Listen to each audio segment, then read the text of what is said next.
The Virginia Beach Community Development Corporation works with the city to provide affordable housing for low and moderate income people, some of them veterans like Dan Halleck, who is today a clean and sober man. But after his wife died in 2002, Dan became addicted to heroin and lost everything. The house, the cars, the families, relatives, just your dignity, your pride, you just lose it all. Your only thought 24/7 is drugs. I was fortunate I could keep a job, so I had some income coming in, but you can't afford to stay in those hotel rooms. So Dan started living in his truck before finally landing temporary housing at Vet's house in Virginia Beach. Then he heard about the VBCDC. They determined that Dan qualified for permanent housing here at an apartment complex for homeless and disabled vets built by VBCDC. Dan now has a one-bedroom apartment with a full kitchen and freedom to come and go as he pleases.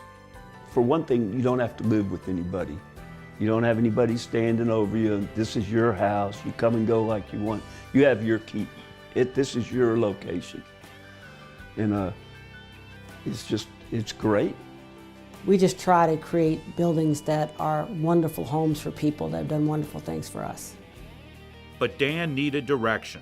When you're married for 32 years, my wife handled all the finances. I didn't even know how to write a check, tell you the truth. The VBCDC taught Dan how to manage his money. Now, with a steady job as a plumber, he's back on his feet and is now counseling other vets. What we try to do, at least from a housing perspective, is to be able to give them a housing option that is no more than 30% of their overall income. And that is really a great relief to people to know they have safe, secure home for their children that fits in properly with the amount of money that they earn. I got so overwhelmed and I even dropped myself down. I was so happy.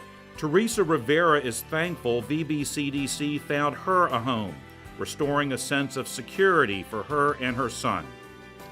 I felt so comfortable and didn't have no problem there ever since. It's for single mothers like Teresa and veterans like Dan that VBCDC owns and manages more than 400 units of affordable housing and is always thinking of new ways to bring more equity to the communities it serves.